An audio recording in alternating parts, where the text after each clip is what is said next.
Hello everyone. तो ये है जावा सीरीज़ का वीडियो नंबर 1 और आज का टॉपिक होने वाला है जावा का बेसिक सिंटेक्स। सिंटेक्स मतलब कुछ प्रोग्रामिंग लैंग्वेज का स्ट्रक्चर या वर्ड्स जो हमको फॉलो करना होता है ताकि वो सही से काम करे। तो कुछ जावा का स्ट्रक्चर या होता है कुछ ऐसा, जैसे ये कुछ वर्ड्स लिखे हैं: public class, my class, public static, void main, string args और ये कर्ली ब्रेसेस। तो इसका हम लोग मतलब समझने वाले हैं। ये हर जावा प्रोग्राम में सेम होता है। हम लोग को छोटा प्रोग्राम बनाने के लिए भी ये 3 या 4 लाइन लिखनी पड़ेंगी। देखने में ये थोड़ा कॉम्प्लेक्स लग सकता है, पर जैसे जैसे आप सीखेंगे वैसे वैसे ये सिंपल होता जाएगा। ठीक है। तो इसके लिए हम लोग चलते हैं अपने इंटेलिजे आइडिया में। इसमें न्यू प्रोजेक्ट में क्लिक करेंगे। इसका नाम रख देंगे जैसे जावा यूट्यूब। क्रिएट करेंगे तो यहाँ पे एक मेन डॉट जावा करके फाइल और ये आपको कुछ प्रोजेक्ट का स्ट्रक्चर आ जाएगा। तो इसका तो कोई काम नहीं है, इसको क्लोज कर देंगे। तो हमारे प्रोजेक्ट के बाद ये इसकी विंडो खुल के आ जाएगी। उसके बाद हम लोग यहाँ मेन्यू पे जाएंगे, न्यू पे जाके जावा क्लास। अब जावा क्लास का हम लोग नाम रखने के लिए हम लोग कोई भी नाम नहीं रख सकते। मतलब हम लोग बेसिक सिंटेक्स करके नाम नहीं रख सकते। इसको एंटर करेंगे तो लिख के आएगा कि this is not a valid Java qualified name. मतलब क्लास के नाम रखने के कोई रूल्स होते हैं जावा में, जो हम लोग अभी आगे जाके देखेंगे। जैसे इसमें इसमें हम लोग क्या है, एक स्पेस है बेसिक और सिंटेक्स के बीच में, जो कि नहीं अलाउ है जावा में। तो इसको हम लोग सिंटेक्स को हटा के सिर्फ बेसिक नाम रख देते हैं। तो इसको एंटर करेंगे तो यहाँ पे एक बेसिक डॉट जावा की फाइल या क्लास और ये 2 लाइन का कोड लिख के आएगा। इसको क्लोज कर देते हैं। अब यहाँ लिखा है पब्लिक क्लास और हमारी क्लास का नेम। नोट्स पे देखेंगे, नोट्स पे भी भाई लिखा है पब्लिक क्लास और ये क्लास का नेम। ठीक है। अब इसके आगे जो सेकंड लाइन है वो है पब्लिक स्टैटिक वॉइड मेन और ये स्ट्रिंग आर्ग्स। इसको क्या करेंगे, वापस आएंगे। अब एक तो तरीका है कि इसको मैनुअली आप टाइप टाइप करें, public static void main bracket string arcs और करली ब्रेसेस। तो एक तरीका है कि आप पूरा manually public static void main string arcs type करें। जावा एक केस सेंसिटिव लैंग्वेज है, तो ये जो स्ट्रिंग का एस है ये कैपिटल रखेंगे हमेशा। आप मैनुअली टाइप करिए अगर, क्योंकि अगर यहाँ पे लोअर केस का एस रख दिया तो ये एरर बता देगा। ठीक है। तो एक चीज़ ध्यान रखनी कि स्ट्रिंग का एस हमेशा कैपिटल होगा और इन बाकी सब का स्मॉल हो सकता है। ठीक है। अब एक तरीका मैं हो गया कि मैनुअली वाला। अब दूसरा तरीका क्या है, इसको एक बार क्लोज कर देंगे, वापस से आएंगे, एंटर करेंगे और यहाँ लिखेंगे मेन। मेन करके जब एंटर आएंगे तो ये आई डी ई इंटेलिजे अपना एक अपने आप ऑटोमेटिकली इसका कोड स्ट्रक्चर दे देगा। ठीक है। अब ये तो आ गया हमारा code structure: public class basic, public static void main string arcs, ये ब्रेसेस और ये ब्रैकेट। ठीक। अब इसका मतलब समझते हैं। तो नोट्स पे आएंगे। नोट्स पे तो सबसे सबसे पहला है हमारा यहाँ पे पब्लिक। पब्लिक क्या है, तो पब्लिक एक जावा में कीवर्ड है। कीवर्ड क्या होता है, कीवर्ड कुछ रिजर्व्ड वर्ड होते हैं किसी भी प्रोग्रामिंग लैंग्वेज में, जिनका उन्हीं प्रोग्रामिंग लैंग्वेज में कुछ अपना अपना स्पेसिफिक मतलब होता है या मीनिंग होती है। यहाँ पब्लिक का मीनिंग क्या है, अब पब्लिक तो जनरली सबको पता होता है पब्लिक क्या होता है। जैसे कोई अगर पार्क है वो पब्लिक है तो उसका मतलब क्या होगा कि कोई भी सोसाइटी का या कम्युनिटी का उसको एक्सेस कर सकता है, वहाँ जा सकता है। वैसे ही हम लोगों ने यहाँ क्लास के पहले पब्लिक लगाया है। इसका मतलब ये क्लास को कोई भी एक्सेस कर सकता है। मतलब अगर हम लोगों ने कोई दूसरा प्रोग्राम बनाया और हमें उस प्रोग्राम में इस क्लास की ज़रूरत पड़ी तो हम लोग ये क्लास को यूज़ कर सकते हैं। तो पब्लिक का मतलब यहाँ ये होता है। नोट्स में क्या लिखा है कि it means that the part class और method can be accessed by anyone from any file और प्रोग्राम। ठीक है, ये मतलब हो गया। नेक्स्ट वर्ड आता है यहाँ पे क्लास। अब क्लास का मतलब क्या होता है, तो जावा एक ऑब्जेक्ट ओरिएंटेड प्रोग्रामिंग लैंग्वेज है। इस ये हम लोग अभी आगे जाके पढ़ेंगे। अभी के लिए क्लास को हम लोग इतना समझते हैं कि ये एक कंटेनर होता है या ब्लूप्रिंट होता है जो किसी कोड को होल्ड करता है। ईजिली समझने के लिए हम लोग समझते हैं कि समझ लीजिए कि जावा एक स्कूल है और जो आपकी क्लास है, जो आपका रूम है क्लासरूम, वो है क्लास। तो Java as a school and a class as a section. ठीक है। अब ऊपर क्या लिखा है, a class is a container that holds code like a blueprint और अ स्ट्रक्चर। ठीक है, तो ये क्लास का मतलब ये हो गया। नेक्स्ट आता है ये क्लास का नाम, माई क्लास। हम लोगों ने यहाँ पे क्लास का नाम क्या रखा था, बेसिक, और यहाँ पे क्लास का नाम क्या है, माई क्लास।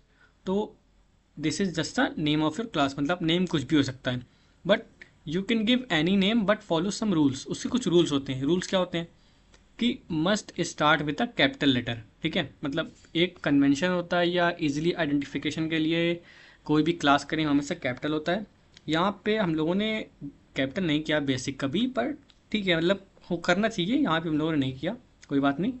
सेकंड है कि कैन नॉट यूज़ स्पेसेस, मतलब याद करिए आप अगर थोड़ा पीछे जाएंगे और देखेंगे बेसिक सिंटेक्स लिखते वक्त हम लोगों ने बेसिक और सिंटेक्स के बीच में एक स्पेस दी थी, तो वो हम लोग को अलाउ नहीं है जावा में। तो यहाँ क्या लिखा, कैन नॉट यूज स्पेसेस। ठीक है, और स्पेशल सिंबल्स।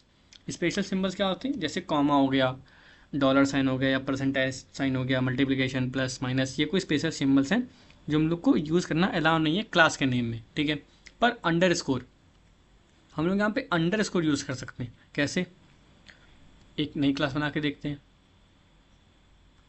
नई क्लास बनाया और इस पर उसका नाम रखते हैं बेसिक सिंटेक्स। अब स्पेस तो अलाउ है नहीं, ठीक है, कोई डैश करके, डैश भी अलाउ नहीं है, ठीक है, पर यहाँ पे अंडर स्कोर अलाउ है। तो हम लोगों ने क्या किया, बेसिक अंडर स्कोर सिंटेक्स, और ये एंटर मारेंगे तो ये क्लास का नेम आ जाएगा। ठीक है, क्लोज कर देते क्योंकि उसका कोई काम अभी है नहीं।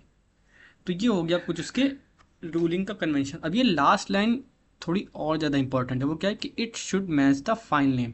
इसको अभी आगे और पढ़ेंगे, इसको आगे चलते हैं करली ब्रेसेस पे।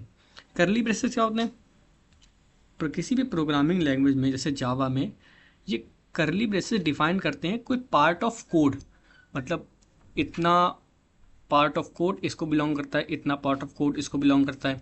अगर हम लोगों ने कोई यहाँ पे 3-4 स्टेटमेंट लिखी और वो इन करली ब्रेसेस के अंदर है, तो इसका मतलब वो 3-4 स्टेटमेंट इस करली ब्रेसेस के अंदर है, इस पार्ट को बिलोंग करती हैं।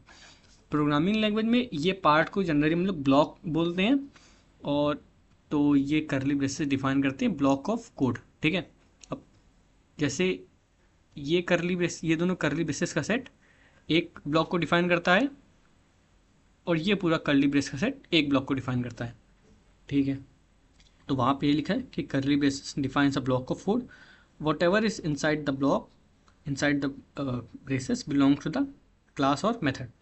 ठीक है, और दूसरा है कि इट मार्क्स द स्टार्ट और एंड ऑफ ब्लॉक, मतलब जैसे यहाँ पे एक ये करली ब्रेसेस हम लोगों ने पहला लगाया, ये डिफाइन करता है कि यहाँ से स्टार्ट हो गया ये ब्लॉक।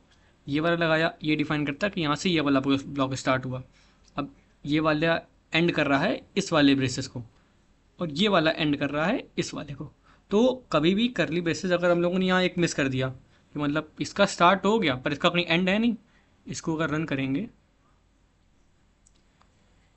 तो ये थोड़ा टाइम लेगा, जब पहली बार प्रोग्राम रन करेंगे तो यहाँ क्या कर कि Java reads end of file parsing, मतलब कुछ एरर दिखा रहा है कि ये इस करली ब्रेसेस का एंड तो कहीं है नहीं, तो इसके एंड के लिए हम लोग एक सेट कंप्लीट करेंगे। तो ये हो गया इसका सेट। ठीक है, नेक्स्ट आता है पब्लिक। अब कोड में वापस जाएंगे तो ये पब्लिक हो गया, क्लास हो गया, बेसिक हो गया, ये करली ब्रेसेस हो गया। नेक्स्ट कीवर्ड फिर से पब्लिक आ सकते हैं।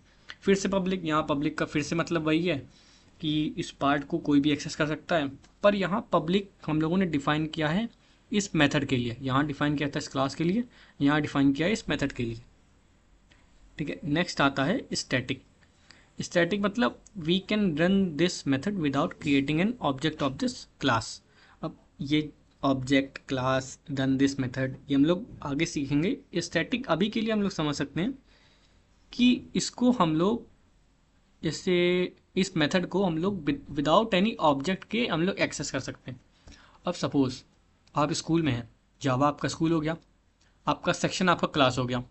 अब समझ लो प्रिंसिपल को आपको बुलाना है, तो प्रिंसिपल क्या करेगा, प्यून को बोलेगा कि जाओ और उस लड़के को बुला के लाओ। तो यहाँ जो प्यून हो गया ना, ये हो गया आपका ऑब्जेक्ट। ठीक है, और जो प्रिंसिपल है उसने एक ऑब्जेक्ट बनाया, प्यून को बोला कि जाओ उसको बुला के लाओ, मतलब आपको एक्सेस करने के लिए एक प्यून को बोला। अब सपोज कि आप घर पे हैं, ठीक है। अब प्रिंसिपल को आपको बुलाना है, अब प्यून आपके घर तो जाएगा नहीं, तो प्रिंसिपल ने क्या किया, आपको फ़ोन कर दिया कि meet me in my office, ठीक है। अब इस टाइम क्या हो गया, इस टाइम कोई ऑब्जेक्ट नहीं बनना, मतलब कोई प्यून बीच में नहीं आया, आप प्रिंसिपल ने डायरेक्ट आपको बुला लिया, तो उस टाइम में यही काम यहाँ पे स्टैटिक करता है, ठीक है। नेक्स्ट आता है, वेट इसको रन करके एरर हटा दें, हाँ ठीक है। नेक्स्ट आता है वॉइड। वॉइड क्या होता है कि this means the method is not returning any value after execution. तो वॉइड किसी भी प्रोग्रामिंग लैंग्वेज में वॉइड का मतलब होता है एम्प्टी, मतलब जो मेथड है वो कुछ हमको दे नहीं रहा है, तो इसका मतलब वॉइड हो गया, ठीक है। Next is main. अब ये मेन ही है जो जावा प्रोग्राम का वर्किंग एग्जीक्यूशन को करता है। मेन का मतलब क्या हो गया कि it is the name of method. अब मेथड या फंक्शन किसी भी प्रोग्रामिंग लैंग्वेज में कोई स्पेसिफिक ब्लॉक ऑफ कोड होता है जो कोई स्पेसिफिक टास्क को परफॉर्म करता है। जैसे हम लोग की कोई मशीन हो गई, तो कोई मशीन है वो कोई काम करेगी स्पेसिफिक। फॉर एग्जांपल जैसे हम लोग के घर में जूसर होता है, जूसर क्या करता है, जूस निकालता है, तो वो जूसर हो गया फंक्शन, और जो जूस हो गया वो हो गया उस फंक्शन का आउटपुट, और जो फ्रूट है वो क्या हो गया, इनपुट। तो किसी भी फंक्शन में दो चीज़ होती हैं, एक तो इनपुट एक आउटपुट। तो फंक्शन प्रोग्रामिंग लैंग्वेज का मशीन होता है, ठीक है। डेफिनेशन क्या लिखी कि a method is a small block of code that does a specific task, ठीक है। तो यहाँ पे ये मेन मेथड है, इसका नाम मेन क्यों है वो हम लोग अभी आगे जाके सीखेंगे, ठीक है। नेक्स्ट आता है स्ट्रिंग, ये ब्रैकेट और आर्क्स। तो स्ट्रिंग क्या होता है, तो किसी भी प्रोग्रामिंग लैंग्वेज में जो कोई भी वर्ड होता है, टेक्स्ट होता है या सेंटेंस होता है, जो भी टेक्स्ट होता है उसे हम लोग स्ट्रिंग बोलते हैं, ठीक है। और ये वाले जो ब्रैकेट्स हैं ये किसी भी प्रोग्रामिंग लैंग्वेज में डिनोट करते हैं लिस्ट को या एरे को। जो किसी भी प्रोग्रामिंग लैंग्वेज में लिस्ट होती है उसे हम लोग एरे बोलते हैं जावा में, ठीक। और आर्क्स का फुल मतलब होता है आर्ग्यूमेंट, ठीक है। यहाँ लिखते हैं कि args is equal to argument, ठीक है। और स्ट्रिंग्स क्या होता है, स्ट्रिंग क्या होता है, कलेक्शन ऑफ कैरेक्टर्स, कैरेक्टर्स जैसे फॉर एग्जांपल कोई भी टेक्स्ट हो गया, ठीक है। और ये जो ब्रैकेट्स हैं ये क्या होता है, डिनोट्स लिस्ट और एरे। जावा में लिस्ट को हम लोग एरे बोलते हैं, ठीक है। नेक्स्ट, अब इसका मतलब क्या होता है, तो इसका मतलब होता है कि this means the method can take input from command line, ठीक है। और क्या है कि it's an array of string, basically a group of words और commands given when program is started. तो कोई भी प्रोग्राम हम लोग को अगर रन करना है तो उसके लिए हम लोग इनपुट देना होगा, तो ये डिफाइन करता है कि इनपुट को हम लोग कहीं से भी दे सकते हैं, जैसे कमांड लाइन हो गया, ठीक है। तो ये हो गया जावा का बेसिक स्ट्रक्चर, पब्लिक, ये क्लास, ये बेसिक, फिर ये पब्लिक, फिर static, void, main, string, arcs और फिर ये कर्ली ब्रेसेस, ठीक। नेक्स्ट कुछ और इम्पॉर्टेंट बातें हैं जो इस स्ट्रक्चर में ज़रूरी हैं, वो क्या है कि एवरी जावा प्रोग्राम, अब इसको पढ़ेंगे तो क्या लिखा है कि every Java program must have at least one class. मतलब मैंने पहले ही बोला था कि जावा एक ऑब्जेक्ट ओरिएंटेड प्रोग्रामिंग है, यहाँ पे लिख देते हैं एक बार, Java is an object oriented programming language, ठीक है। कि जावा एक ऑब्जेक्ट ओरिएंटेड प्रोग्रामिंग लैंग्वेज है जिसमें एटलीस्ट एक क्लास तो होगी यहाँ वो क्लास कौन सी है, बेसिक नाम की, ठीक है। नेक्स्ट क्या है कि this class can be public और have no access modifier at all. इसका मतलब क्या है कि अगर हम यहाँ से ये पब्लिक को हटा दें और फिर प्रोग्राम को रन करें तो प्रोग्राम रन हो जाएगा। मतलब ये पब्लिक को हम लोग लिख सकते हैं और नहीं भी लिख सकते हैं, इसको कोई ज़रूरी नहीं है, पर पब्लिक हम लोग इसलिए लिखते हैं ताकि किसी दूसरे प्रोग्राम में अगर हम लोग को इस क्लास की ज़रूरत है तो हम लोग उसको यूज़ कर सकें। नेक्स्ट पॉइंट क्या है if a class is marked public, then the file name must match the class name exactly. मतलब इस स्टेटमेंट का मतलब क्या है कि अगर ये वाली क्लास पब्लिक है, अगर ये वाली क्लास पब्लिक है तो इस क्लास का जो नेम है और जो फाइल का नेम है वो सेम होना चाहिए। मतलब अगर हम लोग यहाँ पे इस फाइल का नाम चेंज करके क्या रख दें, लेक्चर 1, तो ये एरर बताएगा। रन करें इसको तो रन क्या करेगा कि class lecture 1 is public should be declare in a file name. मतलब ये जो क्लास का नेम है और फाइल का नेम है वो सेम होना चाहिए अगर वो क्लास पब्लिक है। अगर इस पब्लिक को हटा के देखें, अगर इस पब्लिक को हटा देंगे तो अब ये क्लास पब्लिक तो रही नहीं, तो अब कोई एरर नहीं आना चाहिए। देखें तो अब कोई एरर नहीं आया, पर अगर हम लोगों ने यहाँ पे पब्लिक लगा दिया तो अब एरर आ जाएगा। तो इसके लिए हम लोगों ने क्या सीखा कि ये क्लास का नेम और फाइल का नेम सेम होना चाहिए अगर वो क्लास पब्लिक है। ठीक है, नेक्स्ट क्या होता है कि आप programme must have at least one method to run something और the method is usually the main method। इसका मतलब क्या है कि कोई भी जावा प्रोग्राम है, जावा एक ऊप है, तो उसमें एटलीस्ट वन क्लास और एटलीस्ट वन मेथड होना ही चाहिए। ठीक है, और जनरली वो मेथड कौन सा होता है, मेन मेथड। ठीक, जो डिफ़ॉल्ट इसमें लिख के भी आता है।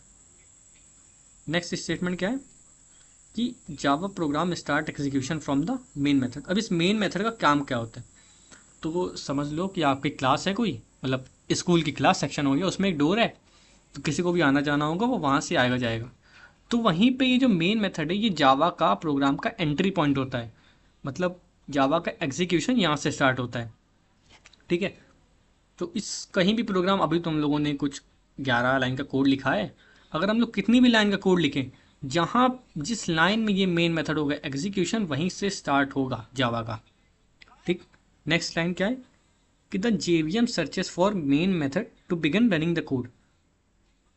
अब जो जावा वर्चुअल मशीन है जेवीएम, वो सर्च करेगा कि पूरे प्रोग्राम में मेन मेथड कहाँ है, और जहाँ जहाँ से वो मिलेगा वो वहीं से उसको रन करना स्टार्ट करेगा। ठीक है, ये हम लोगों ने पहले बताया था। नेक्स्ट क्या है, the class with the main method doesn't always have to public. वही बात है कि कोई भी क्लास पब्लिक हो नहीं हो कोई दिक्कत नहीं, but only one public class is allowed per file and its name should match the file name. ठीक है, जो पब्लिक क्लास है वही फाइल नाम का सेम होना चाहिए। ठीक है, तो ये नोट्स हो गए वो जो मैं व्हाट्सएप कम्युनिटी में शेयर कर दूंगा, और भी कुछ रिसोर्स हो गए या कुछ की पॉइंट्स हो गए, कीवर्ड्स हो गए, वो उसमें मैं शेयर करता रहूँगा। जो इसका कोड है वो मैं अपने गिट रिपोजिटरी में शेयर कर दूंगा। गिटहब की लिंक थोड़ी दिनों में आ जाएगी, तो आप उसे भी ज्वाइन कर लीजिएगा ताकि आपको कोड मिलता रहे। अभी इस कोड में ज़्यादा कुछ खास है नहीं, वही सिंपल सा कोड है जो आपको IntelliJ IDEA डिफ़ॉल्ट लिख के दे देगा। ये कुछ पॉइंट्स है जो मैं नोट्स में इंक्लूड कर दूंगा या अलग से भेज दूंगा। तो ये होता है जावा का बेसिक सिंटेक्स। अब जो आगे इसकी प्रोग्रामिंग है वो हम लोग नेक्स्ट लेक्चर में स्टार्ट करेंगे। अगर आपको वीडियो अच्छा लगा हो तो इसको लाइक करिए, शेयर करिए, चैनल को सब्सक्राइब करिए, ताकि अगर आप लोगों ने जावा प्रोग्रामिंग स्टार्ट करी है तो उसको एंड तक ले जाएं। ये काफ़ी अच्छी प्रोग्रामिंग है, लैंग्वेज है जो बहुत काम आती है। और सब्सक्राइब कर देंगे तो आपको नोटिफिकेशन आता रहेगा कि कब कौन सा लेक्चर आया। और इसको शेयर कर दीजिएगा अपने पीयर ग्रुप में, अपने क्लास ग्रुप में, या कोई फ्रेंड में जिसको जावा भी सीखनी हो।